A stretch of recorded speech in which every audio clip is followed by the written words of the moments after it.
No matter where you come from, no matter where you're going, here's a place where you can take comfort in the knowing that whether if you come to stay a while or just passing through, this door is open to you.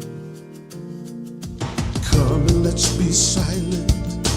Come and share a hug. Come, let's pray together. Come, love and be loved. From the blissed out to the turned out, from the pampered to the abused, this door is open to you. Come on in. Come on in. Come on in. Come on in. The God in us recognizes the God in you. The God in you. Whether you're black or white or gay or straight, Christian, Buddhist or Jew, this door is open to you. Good morning, Claremont Center for Spiritual Living. How are you this morning? Wonderful to see all of you. Welcome, welcome. And I want to say hi to our friends that are online. Everybody wave. We're so glad that you are here with us in this community of love and support and friendship. We know that when we come together with like-minded individuals, we are not only nourished, we are encouraged. And that is always a good thing. So welcome and thank you all for coming. So this morning, our practitioner on platform is our own Reverend Drac. He is not Patty.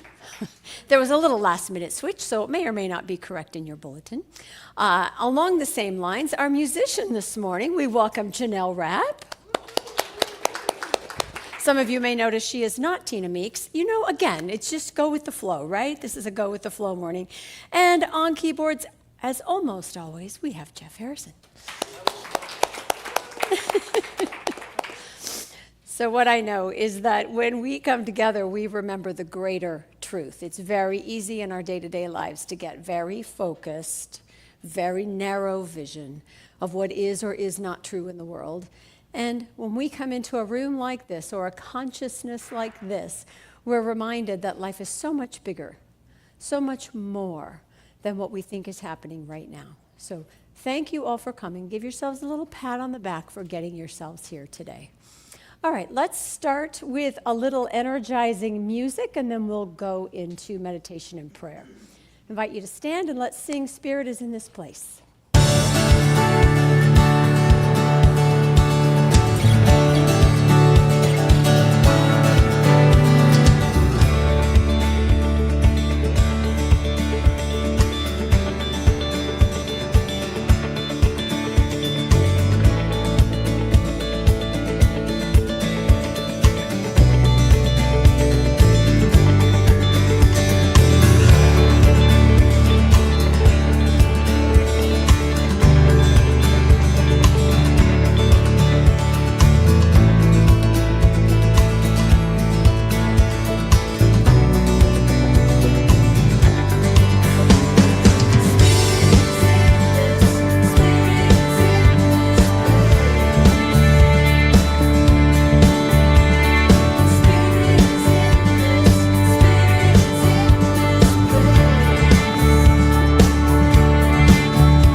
And we're going to take all that joy and energy right inside, right into this heart space within each and every one of us. Take a breath and close your eyes and let yourself settle into the joy that is the truth of you.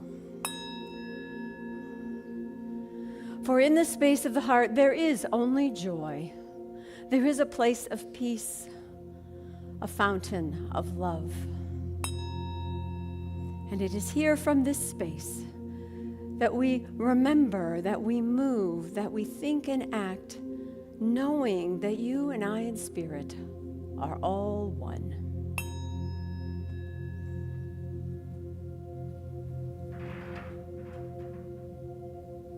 So we rest in the knowing that God is present in every single moment, every space, every thought, every breath, every sensation, even in our bodies. God is present in these things. So we know that this God that is so present, I know anyway, that is within me, that this presence is within me, right here and now. As they say, there's not a spot where God is not. That includes me. So this presence is within me, and I carry this presence. It's the very energy that keeps me alive. That's a remarkable thing if you sit with that. Because here we are with this truth and this understanding that this presence is in everything. It's in every moment. It dictates our lives according to how we open ourselves to it. So can we open now? Can we receive it now? This presence, this magnificent, empty, full presence right here and now. It is a gift.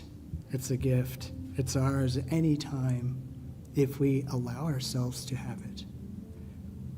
So I am grateful to know that this presence is here, that it's in everything, that it is mine to touch, feel, experience anytime, anywhere. And so with this understanding, I release it into the knowing, understanding that it is pervasive in all things, and it is magnificent. So it is.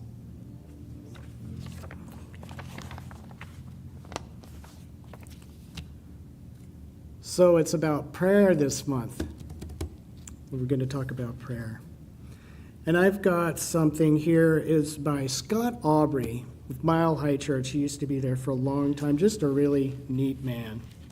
In fact, I remember when he was at Living Enrichment Center for a while when I was there. He actually worked there for a year. This is from one of his sermons, and it's called Allowing the Power of Prayer. And he says, there are two things our church stands for: the recognition of divine presence and the practice of a power for good. In prayer, we are not petitioning God for favors. We are not begging, beseeching, hoping that God is in a generous mood today. We're not asking, we're announcing. Ernest Holmes developed a method of prayer that we call affirmative prayer. And he said that this form of prayer is clarity of thought, and that it is consciously putting the spiritual law of mind to action. Whatever we create in a mental state about anything, it takes shape. Great thinkers, philosophers, and scientists down through the ages have known that we live in a spiritual universe which is intelligent and is governed by intelligence. Einstein said, energy and mass are one. So we take full responsibility for our lives, but we know that it is not the smallness, the finiteness of me that's making things happen. Jesus said, of my own self I do nothing. It's the Father within who doeth the works. The purpose of prayer is to seek conscious union with the indwelling presence, and then, from this perspective, realize the truth about a particular experience. Holmes said, prayer reaches its highest possibility when it rises above the limitations of any existing circumstance. That's why Jesus told his followers not to judge by appearances. In affirmative prayer, we do not deny the appearance. We simply don't accept it as the final measure. Fundamental to affirmative prayer is the truth that everything in the visible world is attached to an invisible pattern. Everything is an extension or a manifestation of an inner pattern, and our endeavor through prayer is to rediscover and reconnect with that pattern. I'm almost done. When we pray affirmatively, we are not sending out thoughts or holding thoughts or willing something to happen. We are providing an avenue through which something may happen. We are realizing something within ourselves about someone or some situation. It is not so much a will, it is a willingness. We don't have to will things to happen, but rather know that they are happening by divine design. I just thought he was, I love him. Janelle, please come on up.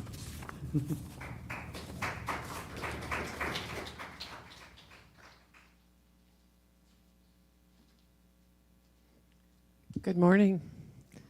Always such a privilege to be here. I'm so grateful. This group here has inspired me to write so many songs. I have mentioned before that before I perform anywhere, I always ask, what do the people need? And sometimes I don't have anything in my group of songs that work for what is needed. And I am basically told, however that is told to me, to write a new one. Well, this is an old one. It's 15 years old. And I don't know if I've ever performed it. I may have, because I found a chart that my bass player used, but I don't recall performing it. He could have just made a chart. So it's called Remember You're Made of Water Girl. So, this song, it was written January 3rd, 2010. That was 8 days after my world exploded, like more than any other time. And my niece, whose mother's been missing for 25 years now, had only been she'd been missing, not my niece, but her mother had been missing for 10 years at that time. And she was visiting my house on January 3rd. She told me about a dream that she had. Now, I don't recall now at this point if the dream happened before she got there or if it happened while she was there. But the dream was about a mall, and it had an elevator in it, so it had stories. And each store in the mall had all these colorful characters, and all the people shopping were colorful and dressed colorful and unique looks. And each shop was a healing shop. And there was one particular shop that she was drawn to, and there was an older woman in there. And that older woman kind of became her guide and her mentor in the dream. And, she was going all around the mall and up and down the elevator and meeting all these characters. And at the end of the dream, the woman said, and I'll have to do what the woman did. She went like this. And she said, remember, you're made of water, girl. And that struck me so strong at that point, to remember that we're supposed to flow with things, and that she was told that. And I typed it all up. I said, we got to save this. So I typed it all up. It seems like a movie. It seems like something we should, even create. But remember, you're made of water, girl.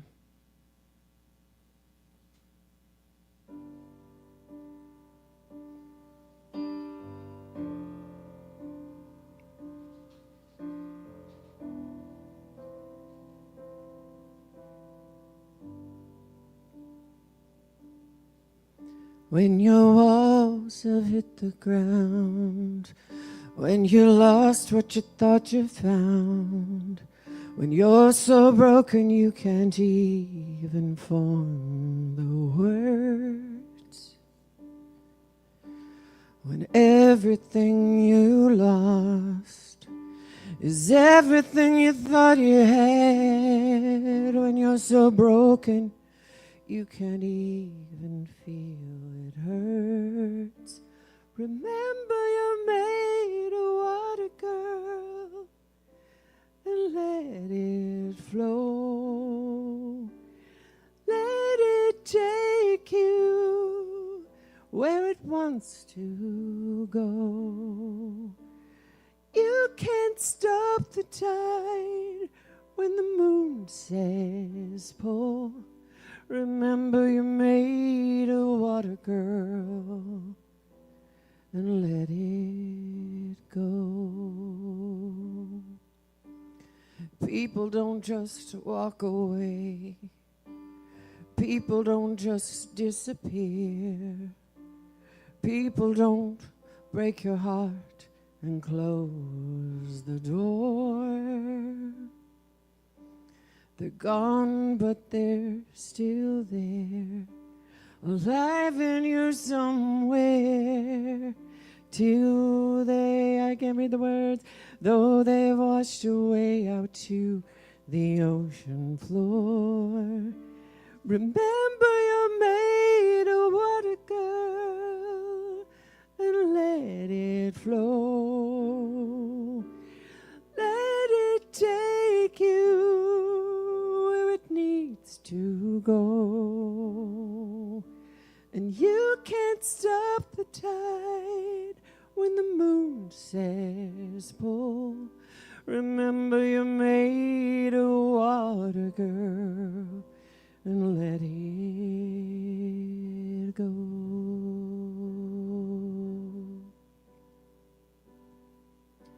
Your power, it's transformative. Eventually the tide will turn. It will all flow back on you. Drink every drop you have to learn. And remember, you're made of water. And let it flow. Let it take you where you need to go. And you can't stop the tide when the moon says pull. Remember you're made of water. Remember you're made of water. And let it go.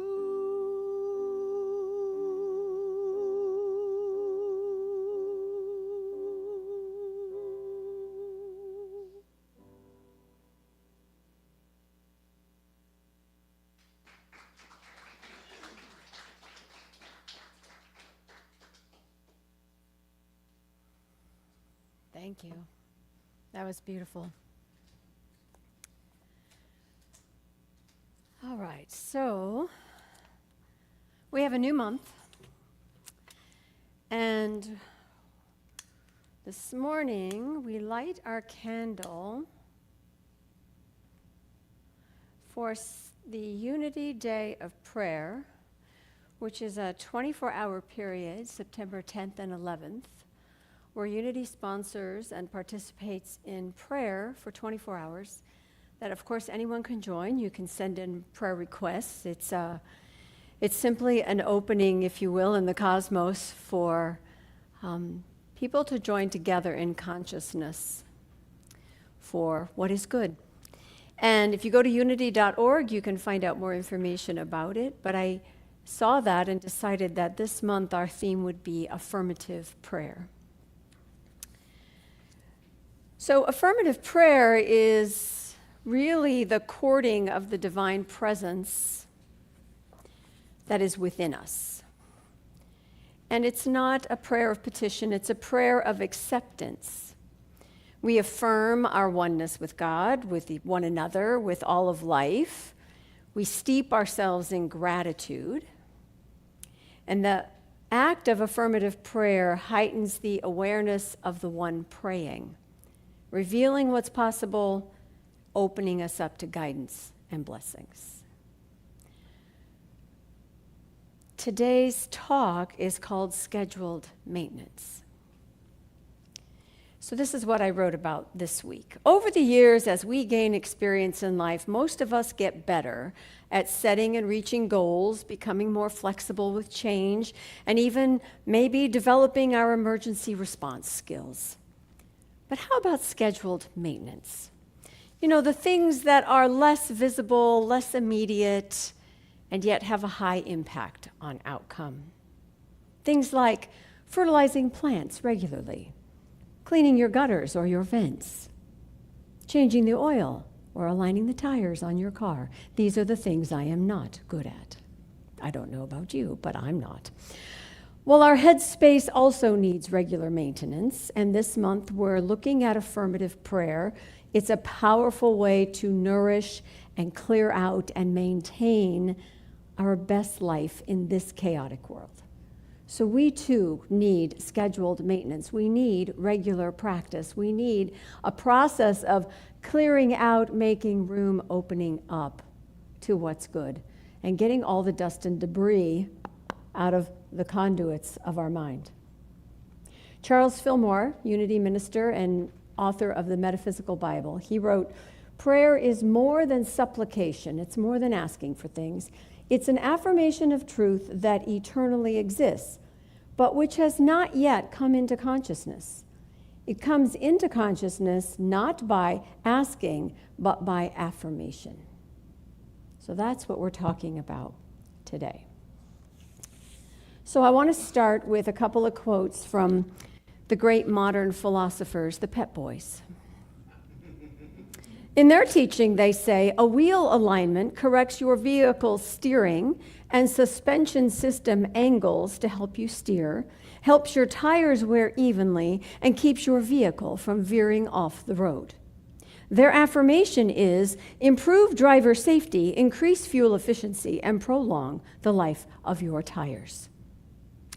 It sounds like a lesson for life to me. I mean, who doesn't want to stay at least on the road, preferably steering in a direction you want to go, and having the ability to do so? You know, without good tires, you don't go very far. So when we talk about alignment, which is how I consider prayer, we're talking about to arrange things in a line. And when I look at the word line, part of the definition of line includes words like guideline and lineage and direction. You know, a guideline, it's that guidance from within. It's the suggestion on what is the best path forward. And lineage is where we come from. We are called children of the Most High. We are expressions of life itself. That is our lineage. And the direction we take in our life are our choices, what makes us an individual. It's our ability to open up as much as possible to the greater truth of life and to live that. Ernest Holmes says that the issue becomes, the argument is between our experience, what the world believes, and what we are convinced is the truth. Right? So this push and pull from the way we were raised, the way we see other people living and acting. If you've traveled the world, you know there's a huge variety beyond these borders of how one might live life, and then what it is that we ourselves are called to do and what we know to be true for ourselves.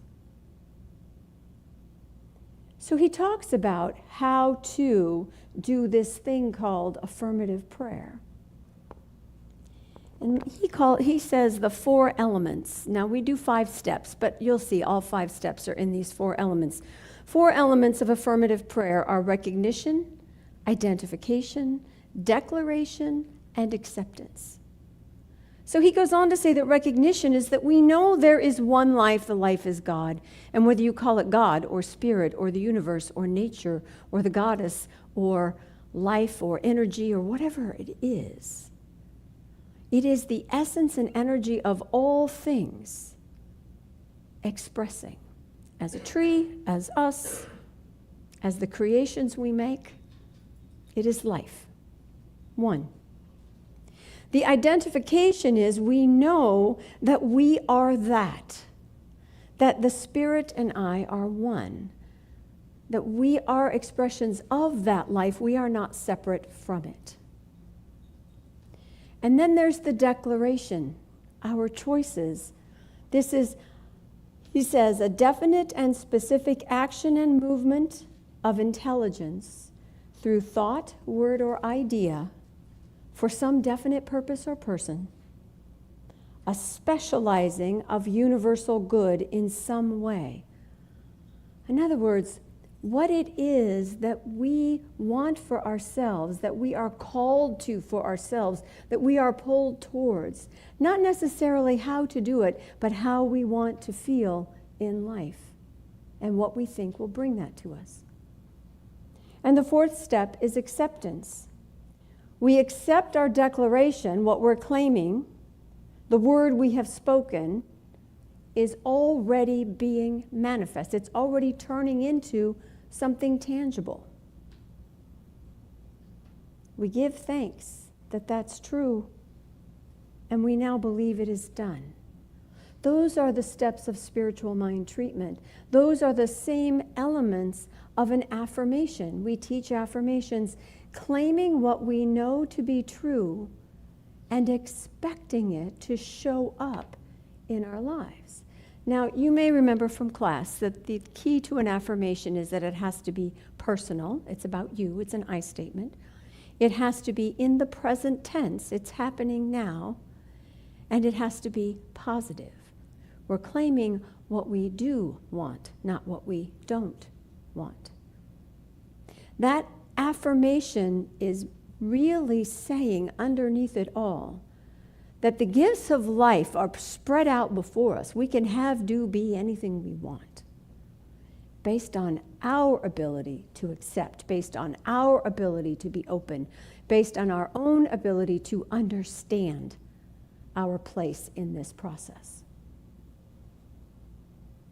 What that does for us is it brings home that sense of higher truth and our choice in how we express it, how much we allow in, how much we are willing to accept. It's a shift in the way we think, the way we look at the world. It's not the way we're taught to think in this society. So it's a shift in the way that we think, the perspective that we have, and that changes the shape and the form of our experience of life, of the way we feel about life. It does not necessarily keep that which we would call negative from coming at us or from happening. What it changes is the way we see and understand life, which then changes how we respond, what we choose, how we decide to show up. That is within our power. So this co-creation of life, not just that we create for ourselves a version of life that suits us, but that we are able to respond from our highest truth to whatever's happening. We don't control other people. We can't, at least not at this stage of our spiritual development, completely reconfigure the world. We're not that good yet. But we do recreate our world. We do reconfigure the way our dynamics are within our relationships, in our understanding of how we live in nature, in our ability to cooperate and communicate with others. That is under our control. And when we turn within, when we practice prayer, when we align ourselves consistently with that which is greater, we change the shape of the way we show up in the world and what we do, what we feel, how we create. So I have a little process for you. You know me, I think you should do some of the work. Here goes. So what we know is, and Holmes says, that prayer and meditation is for the purpose of becoming receptive. So we're not asking for things, we're not begging, we're not hoping, we have God's favor today. We are opening up to and accepting the good of life as it is available to us. And we do that by becoming still and knowing that divine intelligence, the creative wisdom, the power of life is moving in and upon and through all of our affairs. So he says, the quickest and most effective method to get rid of fear is to get quiet and lift up the whole thought in confidence and faith to something larger than we are. It's like going from a cold, dark room into the sunshine and just sitting there, letting the rays of the sun penetrate our whole being with warmth and color until the darkness and the dampness are gone.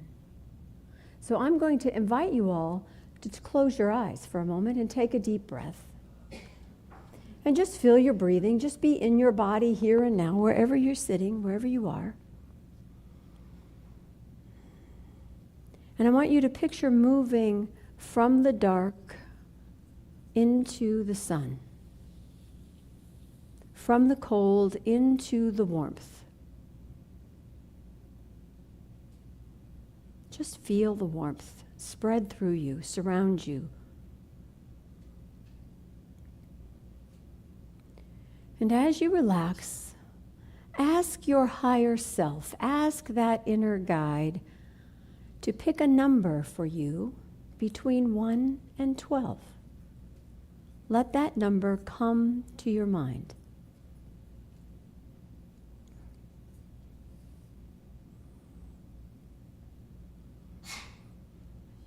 And knowing that number,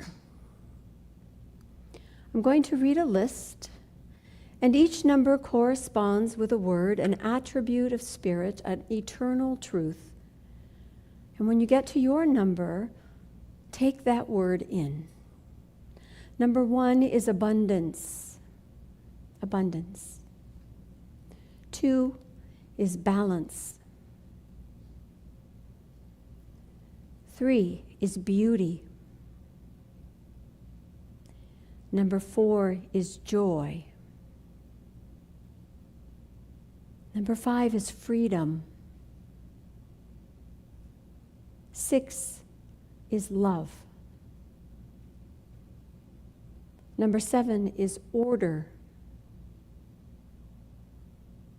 8 is peace. 9 is power. 10 is unity. 11 is wholeness. And 12 is wisdom. Feel that word as the warmth that you are experiencing, and simply let it fill you up.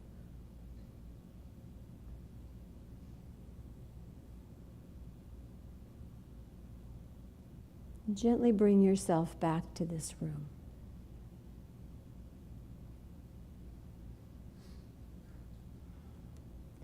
This I invite you to use as a centering truth all week long. Any moment you catch yourself irritated, aggravated, agitated, come back to your word. When you wake up, before you go to sleep, whenever you think of it, when you realize you haven't thought of it for a while, drop into that space of the higher self knowing the eternal truth that is currently speaking to you. You see, everything we think and say and do is prayer. It is an alignment. It is setting a direction of how our life unfolds, how we show up in the world. And the question we always have is, what are we aligning with? Now, being human beings, we get swayed by the wind and tossed about by the storm and aggravated by people. Yet the truth of us is greater than that. The truth of us is anchored in truth with a capital T. And just that few moments of going within and being still and focusing on an idea has changed the energy of the whole room. Do you feel it? I will say that I could tell when I got to your number, because I said the word and your face went, oh. This is powerful. This is a practice that will maintain and sustain us no matter what is happening. Prayer is powerful. And it is a place of being rather than, a place of begging. Ernest Holmes, there's a lot of writings of Ernest Holmes that were compiled after his death in 1960. And this little book is called Prayer, and it says How to Pray Effectively from the Science of Mind. And chapter 2 has a great line in it. It says, "Nothing could bring greater discouragement than to labor under the delusion that God is a being of moods who might answer some prayers but not others." Many of us were raised that way, right? well, if my prayer's not answered, I must not have done it right. I must not be good enough. It must not be right for me. I must be meant to suffer. Yeah, no, I don't believe that. I believe that God is not a being of moods. The thing is, what prayer does is it does something to us. It doesn't do anything to God. It doesn't do anything to life. It changes us. Because we know that life is a mirror. It's going to reflect back to us who we are being, right? You've had people come at you to fight, and what's our first instinct? Throw up your hands and fight. Or maybe it's run away. But either way, it's a reaction, right? And instead, we're saying, the truth of you is anchored in the greater truth, in abundance, in balance, in order, in wisdom, in peace, and joy. It's up to us to be open to it, to be able to receive. It takes those quiet moments. It takes the effort of taking your car in and letting him put it on the rack and align the tires so you can drive in a straight line without thinking about it too hard. But regular maintenance keeps us on the road that we choose, keeps us steering in the direction we want to go. Holmes says, remember this. He makes me laugh. Now, I know you don't think of Holmes as a humorist, because if you've read his books, it's a little bit laborious. He was born 75 years before me, which means his language is weird. Not to mention he had bizarre ideas for his time that he consolidated and synthesized into great teachings that take a little bit to understand, right? And most of the time, I think of him as being pretty serious, pretty factual, pretty matter of fact. But then he says something like this that makes me laugh out loud. He says, remember this, we pray through the articulation of consciousness and no other way. We don't hypnotize people. We don't mesmerize. We don't send out thoughts to hit them in the liver or rearrange their brain cells, could they be located. True prayer elevates the consciousness to a recognition of the unity of all life. It is neither petition, supplication, nor despair. Rather, true prayer is recognition, unification, and communication. Affirmative prayer is a prayer that does not beg, but affirms. It does not fear, it trusts. It does not wait for the dawn, it stands in the light.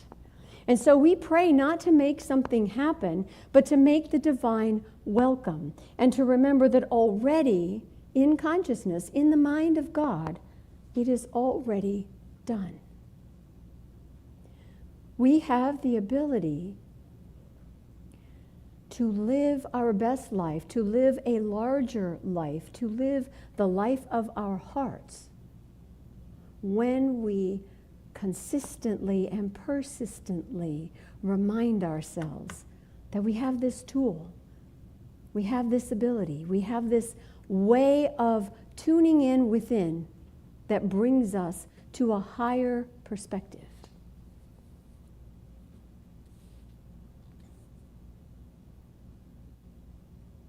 I want to ask you, is there some topic in your life that you're not sure how you would pray about it? Is there anything looking for healing that you're not quite sure what to do with? Anybody have a topic?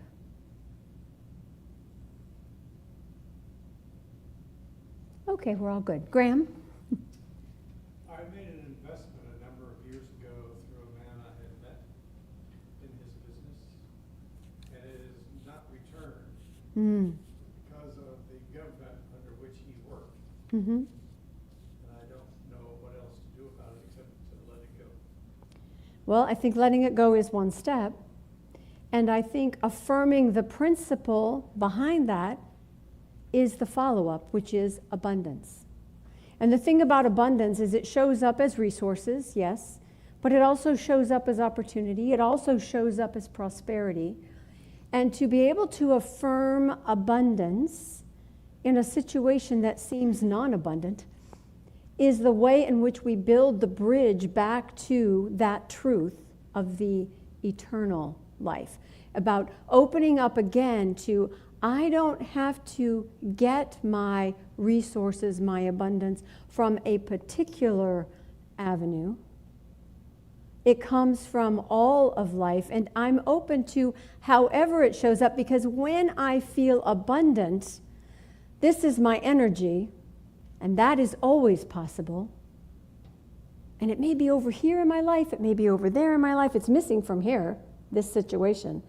But I have abundance in other places. The more I tap into the truth of the principle, then the circumstances matter less, and the opening is wider for abundance to continue from sources expected and unexpected. So we bring the principle to the situation. That's the standing in the light. Holmes says it's not that we ignore what's going on in the world. The world is real. We feel the pain. We know the struggle. We know the joy. But when we go into prayer, we turn away from what's happening because that's an effect, and we go back to source, which is the greater truth, and we focus there. So we can bring it into those darkened corners of the world. If I'm not carrying a light, the room will stay dark. If the world looks dark, you need to light your own light. You need that time to center down, to align with truth. And if you don't have it for yourself, you read a book, you listen to music, you talk to a practitioner, you call your minister. I'd love to get 10 calls a month from people in the congregation saying, hey, what do I do with this? Help me with that. Let me tell you about how Spirit showed up in my life today. I have a story of how Spirit showed up in someone's life. I'm going to invite Ricky up to tell us a little bit about his experience with our last class, Change Your Thinking, Change Your Life. This is how it works, folks. For those of you that don't know me, my name's Ricky Wozniak. Hello. And I joined this congregation about a year ago. I'm in recovery, and there's recovery meetings here in this room every Sunday morning at 8 a.m. And at the time, I was in a bit of a spiritual, professional bottom in my life, and I knew that in order to, maintain everything, I had to enlarge my spiritual life. And I had heard, I'd watched The Secret, and I thought this was going to be one of those like hippie churches with crystals and stuff. I like that, and it's not. But I showed up one morning, and everyone was so welcoming and so kind, and things, started to change. Like, my routine is to come here every Sunday at 8 a.m.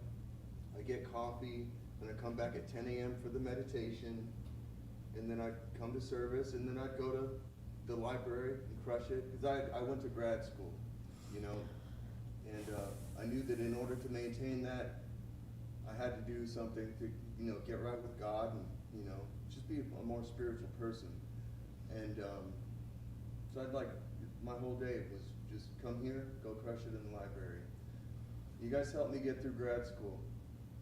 I finished with a 3.9 GPA. I was student of the year. Woohoo! And those are things that I didn't think I was capable of doing nor deserved. I'm just incredibly proud of myself.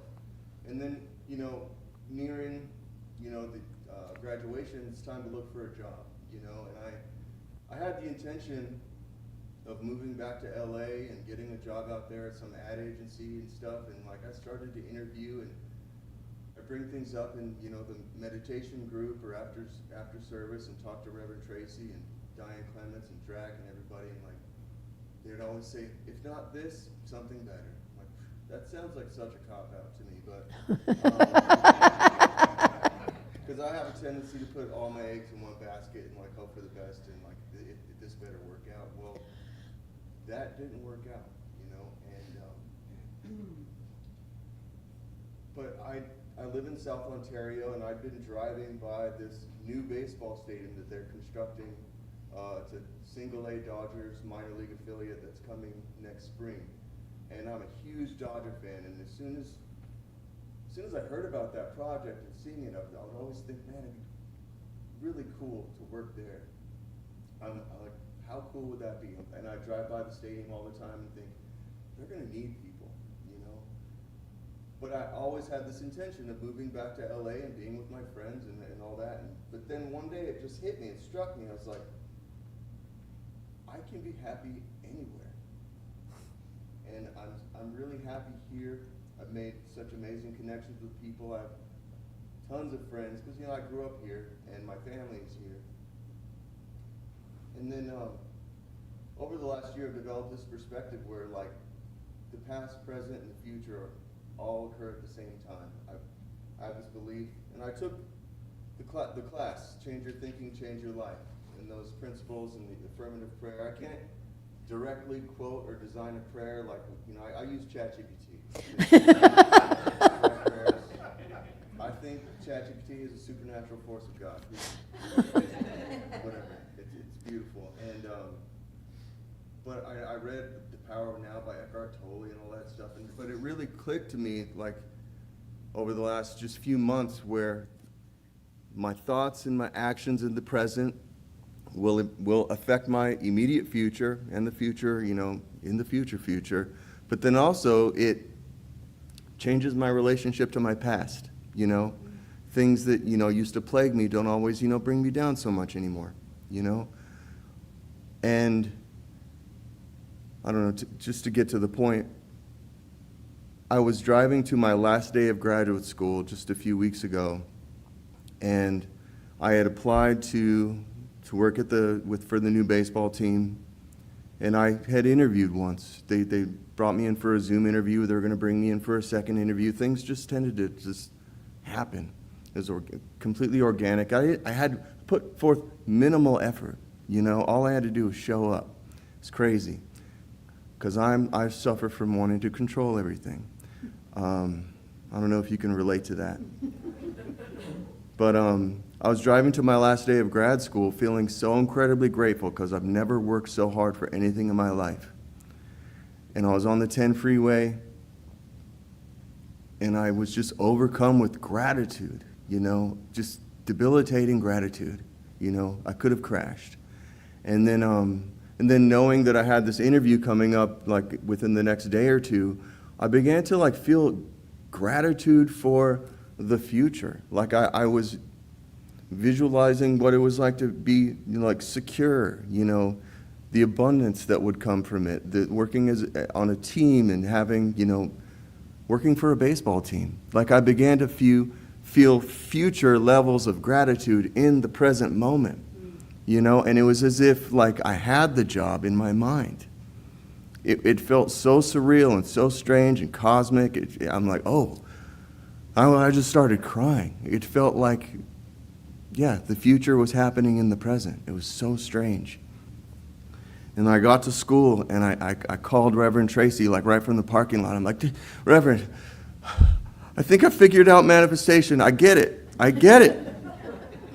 It's about gratitude.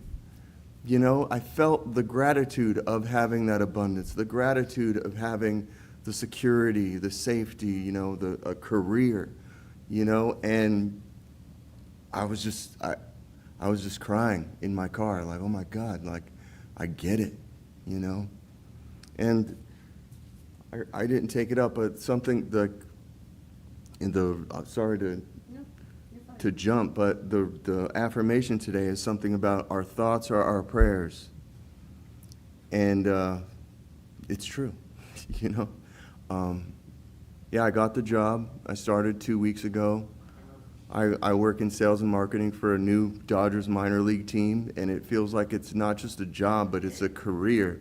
And I'm just so incredibly grateful. And yeah, just coming here every Sunday and staying, you know, just working. Because there's something about that movie, The Secret, like, you know, just have your vision, create your vision board and think about it. But like, that's magical thinking to me. And what we learned in the class is like, you got to do the work. And I've been doing the work, you know. and everything is falling into place and coming into fruition. There's still so much chaos out there, so much that's unknown and to be discovered, but I have this faith that everything is going to be okay. You know, there's still things I'd love, there's things I want, but right now, in the present, I know I'm taken care of. So thank you, Reverend Tracy. Thank you, Reverend Drack. Thank you, Diane Clements. Thank you, everybody that has been in the meditation groups. Thank you, all of the singers. I remember the first time I was here, someone sang this song from Willy Wonka and the Chocolate Factory, Pure Imagination. Do you guys know that song? I love that song. And that's when I heard that song, I was like, yes, I'm in the right place. So, yeah, anything's possible. Thank you. Mm-hmm.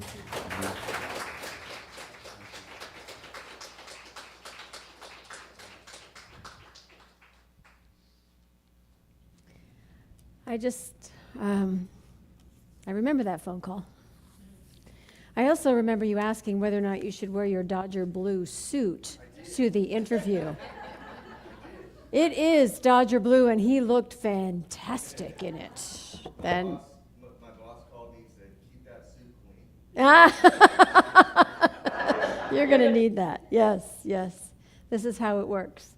And, you know, not to emphasize so much in your presentation, but I would like to emphasize that the trigger, the catalyst, yes, coming here on a Sunday and hearing what we hear and singing what we sing, but also being in a class where you work a specific point of interest each week. It's like that little moment we just took where we went in and found a particular word and came out feeling differently. That's what class does. So when you have an opportunity to take a workshop or a class or listen to a podcast or read a new publication from a present-day science of mind minister or practitioner, do it. Do it. It's what feeds us. It's what keeps us all going. Thank you, Ricky. That's perfect. All right, let's take a moment and do a centering prayer, shall we? If you take a breath and remind yourself that right where you are, God is. That there is a power within each of us, blessing us all. A power that is available at any time, for any reason. And when that power is rooted in the love that we are, the peace that we are, the wisdom that we carry, then the life that we live reflects it. When we stand in our light, when we stand in the truth of who we are, our ability to breathe and move and live as Spirit would have us do is magnified and amplified. So that where we are is a light unto the world. That who we are is an example of how life can be lived. What kindness does look like. What spirituality feels like in the material world. And how grateful I am for these teachings, for this community, for the good in all its many forms, for the individual talents and gifts and ways of speaking, for the specific tasks that get done, and for the imagination that opens us up to something magnificent. To know and delight in the discoveries yet to be. To truly believe that there is good in this world, and we are it, and that there is more light than there is darkness. For this and so much more, I am grateful. For this understanding, for this practice, for these souls that are accompanying me along the way. I am so grateful. And I speak my word for this community of progress, this community of growth and transcendence, this community of love that carries us all forward. For I know that it is all good and all God. And so it is.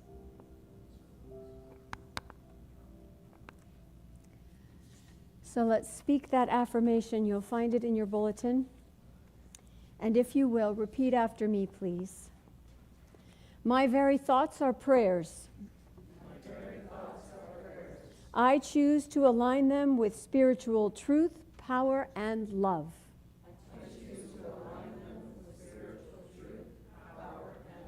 And so it is. All right, let's welcome Janelle back to the microphone, please.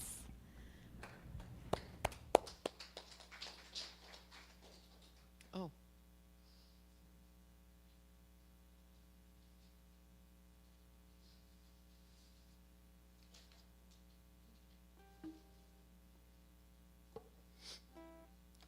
Okay, you guys have me all teary.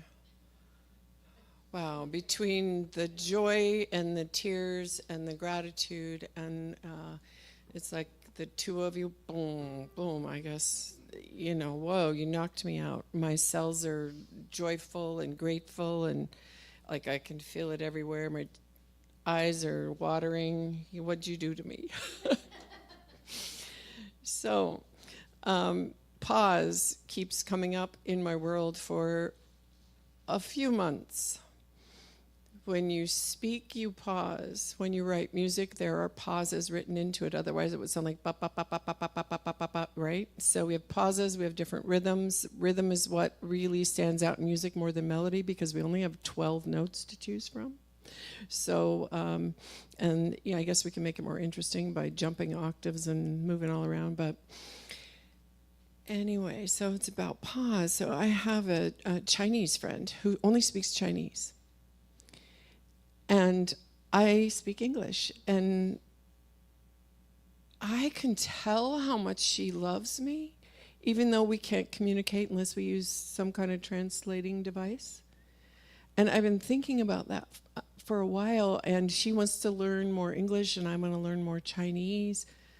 But then I thought, there's something about the pause. Like, I feel the love from her coming at me. Like, it hits me. Like, maybe we don't want to mess with that, you know? But so I was thinking about her and about the pause. And Jeff kind of sent me a little cheat sheet about what today was going to be about. And so the idea of this song is that we have so many thoughts going through our heads.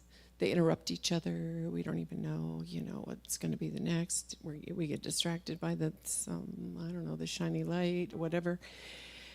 And so I'm going to be singing fast, some really quick lines, and I'm going to try to really enunciate so you get them. All right? Whew. Lost hours scrolling through social media, scrolling through my mind like I'm a Wikipedia. I learned a lot, but not sure what's true and what to retain.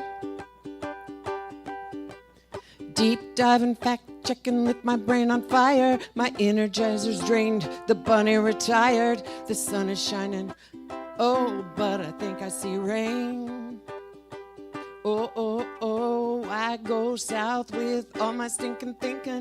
If I had a brain, I could be another Lincoln. Lord knows I could use one, but options are shrinking. Yeah, I might be insane, I know I'm a mess. What do all the gurus say about this?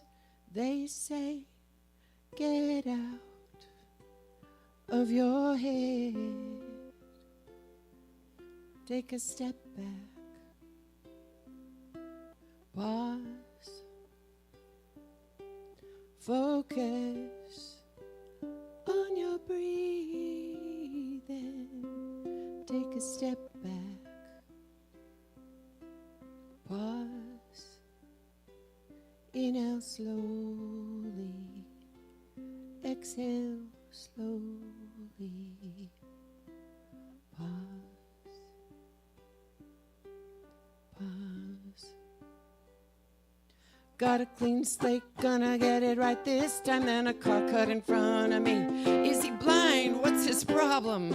Oh yeah, maybe he has one. I'm hungry, but my money got lost in the ethers. I need gas in my car. Maybe there's something in the freezer. I smell something bad. Yuck. The problem is me.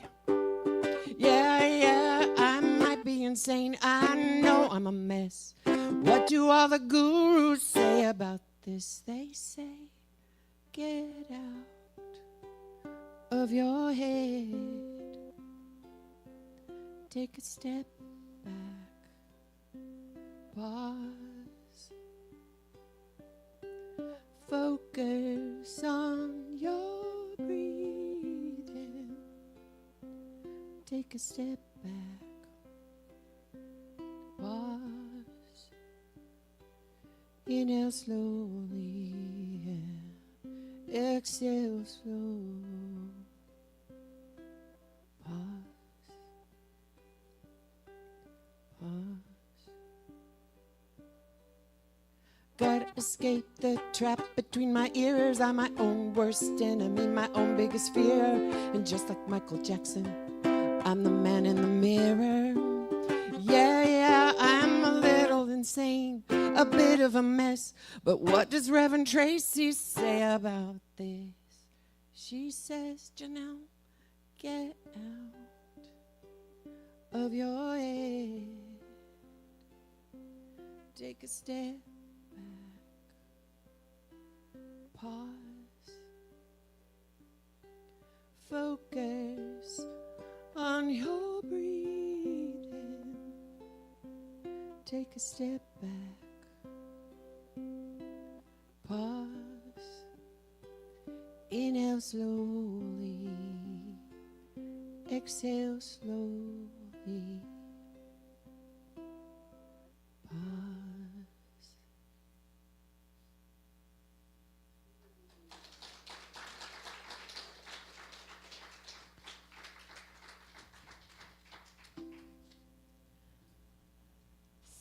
So fun. So fun. So good. All right, let's invite our ushers to come forward, please, to know that we are contributors to this beautiful community that we are a part of, and that all that you do and all that you are is a gift to us. Wherever you are on your spiritual path, you are welcome here. And we know that just by your presence, we are indeed blessed. And when you follow that up with financial contributions or volunteer time or even just brilliant new ideas, we are all blessed by that as well. So if you will, say with me our prosperity affirmation. Divine love through me blesses and multiplies all that I am, all that I give, and all that I receive. I am prosperous now. Through me blesses and multiplies all that I am, all that I give, and all that I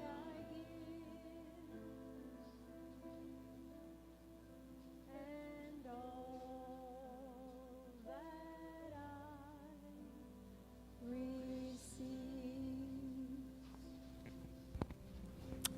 All right, let's talk about what's going on. We want to thank Betty Francis for our beautiful flowers this week. Thank you, Betty. We should have new sign-up sheets in the back.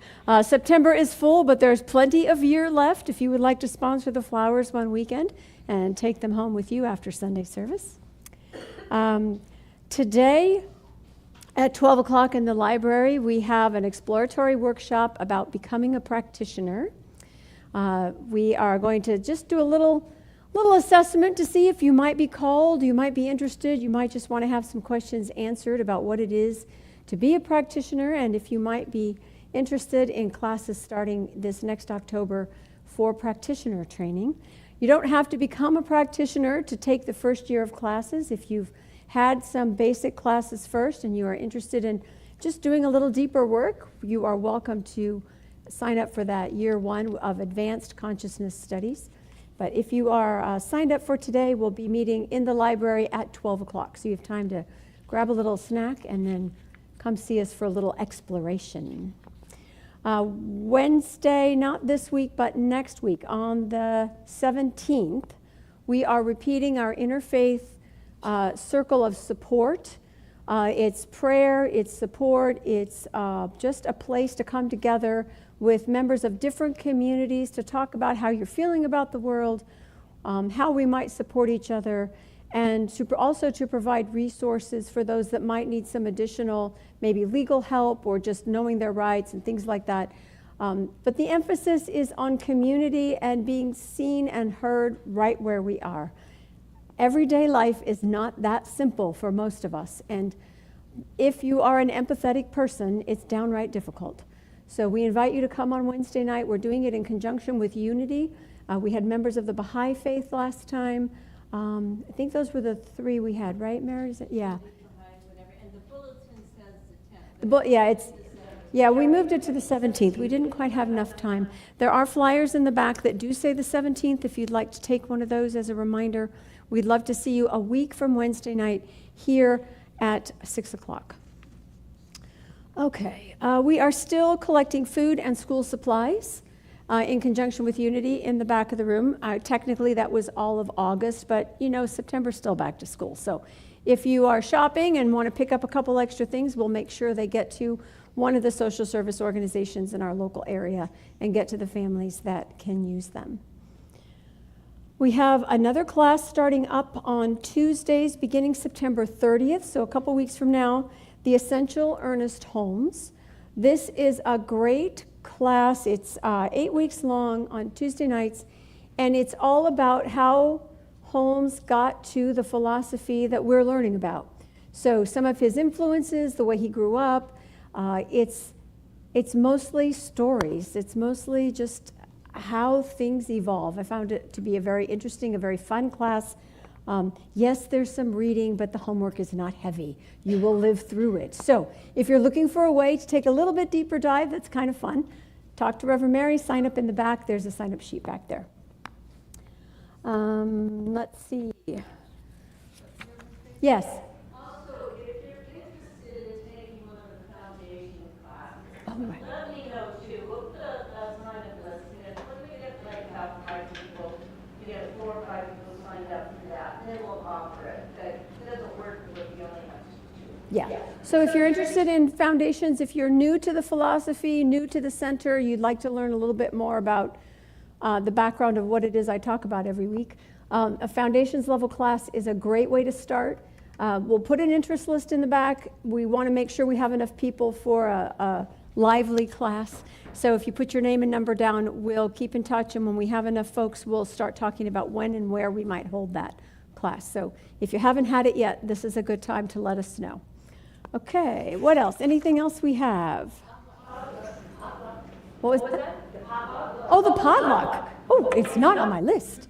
The 21st. Thank you. Oh, there is a sign-up sheet in the back for a potluck on the 21st. You all like to eat.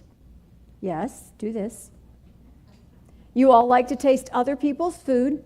Yes, because that means you don't always have to make it yourself. You can bring your favorite thing, even if it's KFC. We don't care. Bring it. And we'll have a chance to socialize and talk after service. What an idea.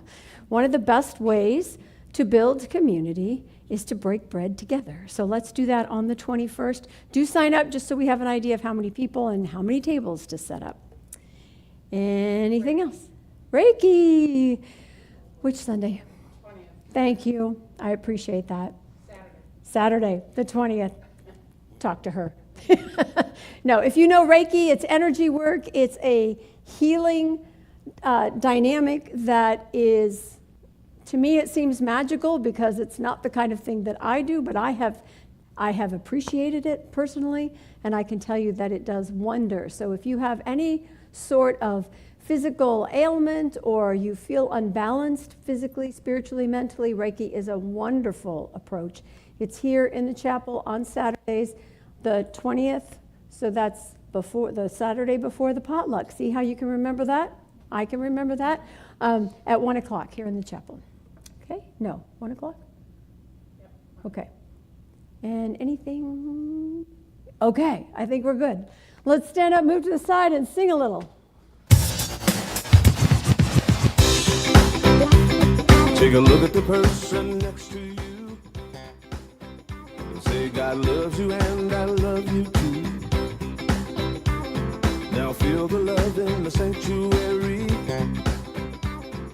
Lift your voice and repeat after me. We come together, we come together, we come together, we come together, we come together, we come together in the name of love. From every walk of life, every walk of life, every creed and color, in kinship we unite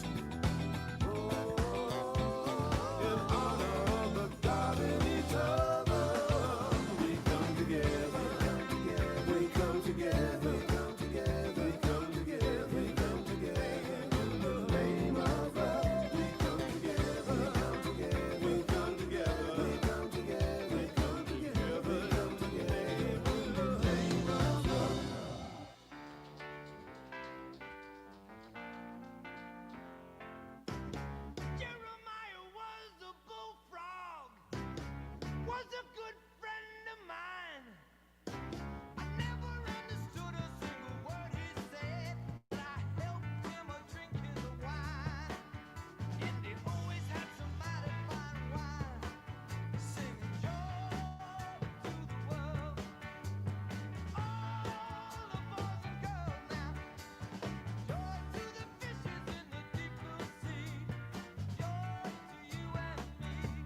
out here a little like test, test, test, test. Well, it's not doing it now. Maybe it works better. Huh? Oh. Hi. Hi, Rhonda. Well, golly, now it's not doing it at all. You know what it is? It's because you're here. It's because you're here. Testing, test, test. Test, test, test. That's amazing. It's not doing it at all now. Maybe I fixed it. I don't know. It's just, You probably fixed it. yeah. No, but seriously, as a technician in the phone company, people would say, well, I got all this trouble with this thing here, you know, this part of the machine, the switch, whatever. And I'd come up, and it's working. Wow, it's working now. So, you know, I think That's the way it works. electronics things know when people are around them, and I think you get that mojo. I think it's just energy. It's all, maybe yeah. it's all just energy. Yeah, that may be it. You just got some great sound, audio tech energy, better than I got. So, okay, great. Well.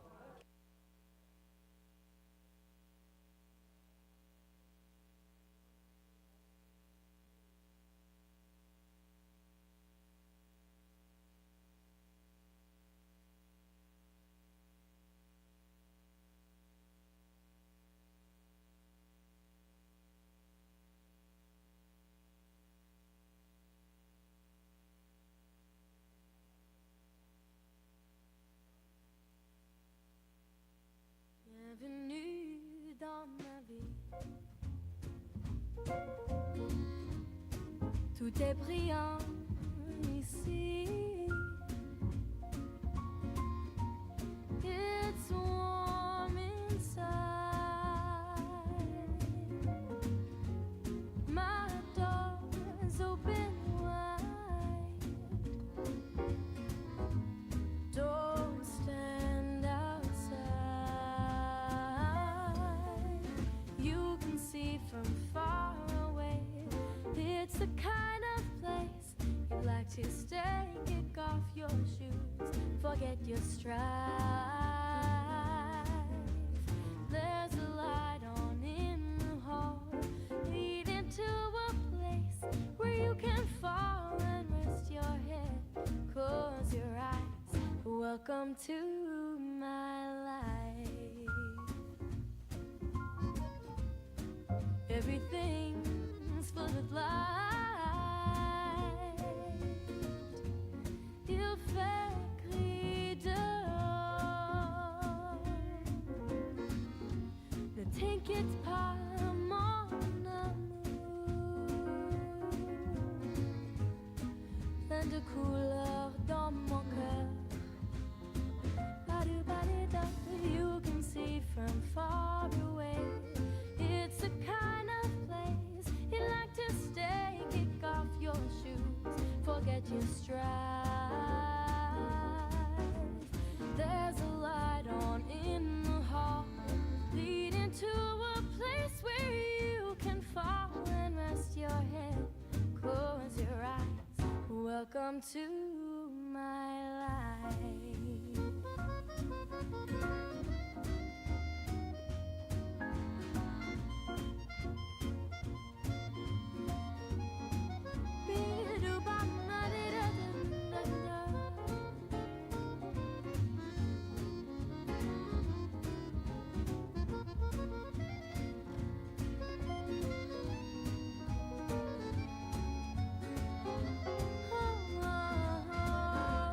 You can see from far away. It's the kind of place you'd like to stay. Kick off your shoes, forget your strife. There's a light on in the hall, leading to a place where you can fall and rest your head. Close your eyes. You can see from far away. It's the kind of place you'd like to stay. Kick off your shoes, forget your strife. There's a light on in the hall, leading to a place where we can fall and rest our heads. Close our eyes. Welcome Welcome to my life. Welcome to my life. Bienvenue dans ma vie.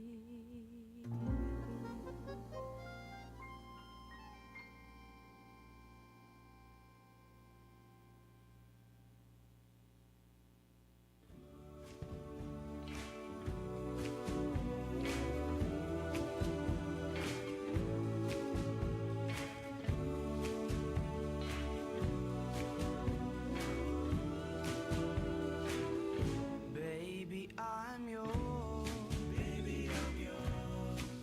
And I'll be yours until the stars fall from the sky. Yours until the rivers all run dry. In other words, until I die. Baby, I'm yours. Baby, I'm yours. And I'll be yours until the sun no longer shines. Yours until the poets run out of rhyme. In other words, until the end of time. I'm gonna stay right here by your side and do my best to keep you satisfied. Nothing in the world could drive me away. Every day you'll hear me say, baby, I'm yours. Baby, I'm yours. And I'll be yours until 2 and 2 is 3. Yours until the mountain crumbles to the sea. In other words, until eternity, baby, I'm yours. Till the stars fall from the sky, baby, I'm yours. Till the rivers all run dry, baby, I'm yours. Until the sun no longer shines.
Kiko and the lavender moon not playing makes believe nobody can see.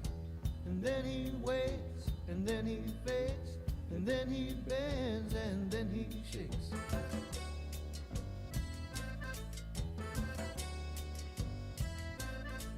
He plays and plays, still playing till he goes off to sleep.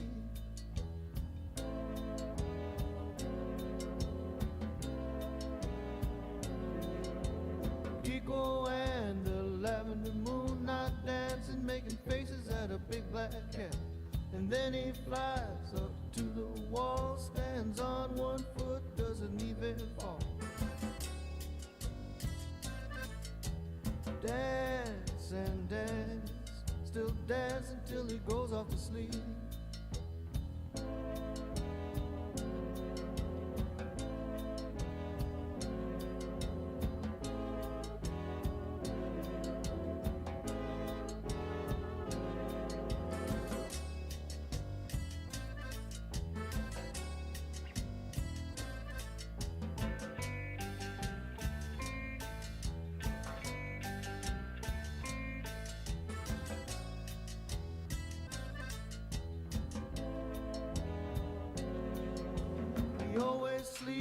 till the sun goes down. He never waits till no one's around.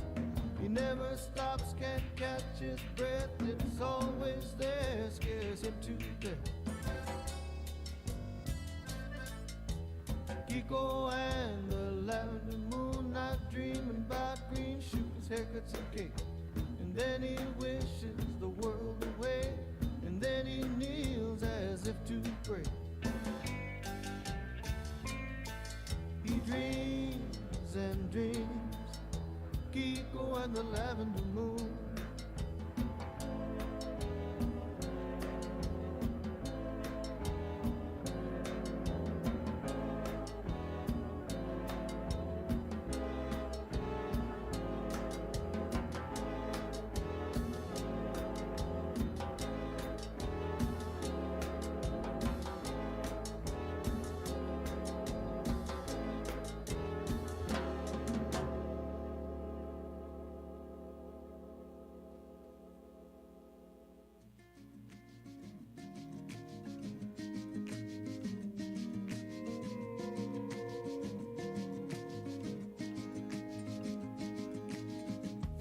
There's no need to worry, maybe we could leave it behind. Most my troubles are self-created, they just live in my mind.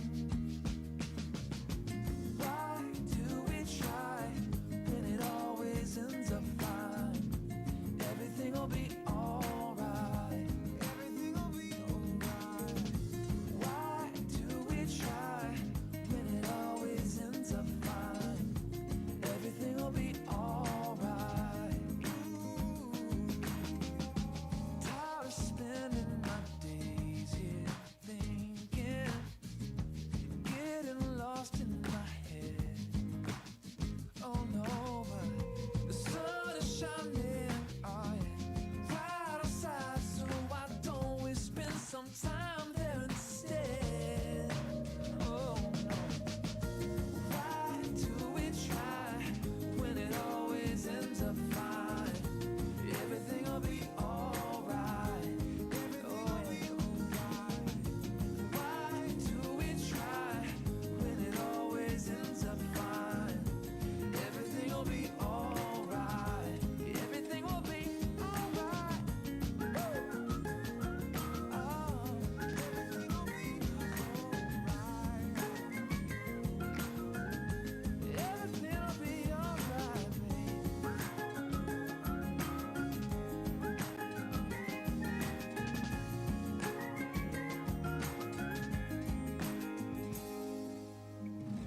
Why do we try when it always ends up fine? Everything will be alright. Everything will be